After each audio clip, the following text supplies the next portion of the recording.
قرآن میں ذکر ہے بے روح نماز جو ہے نا منہ پہ مار دی جائے گی، تو روح والی نماز اور بے روح نماز اس میں کیا فرق ہے؟ جی بہت اچھا سوال کیا، بے روح نماز کا اور ایک روح والی نماز کا۔ یہ بے روح نماز کس کو کہا جاتا ہے؟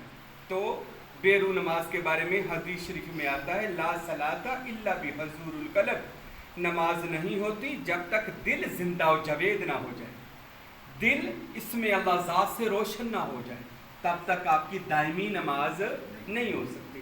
دائمی نماز پڑھنے کے لیے کیا کرنا پڑے گا؟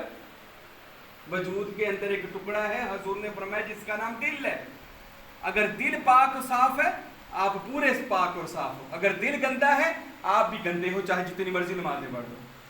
تو سب سے پہلے ہمیں کیا کرنا پڑے گا؟ یہ میں آپ کو سلطان صاحب کی زبان سے بتاتا ہوں۔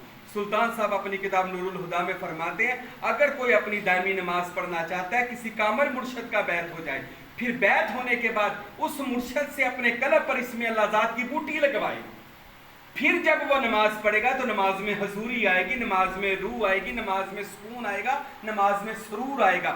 ایک تو مرشد کی محبت ہوگی اور دوسرا اسم اللہ ذات ہوگا۔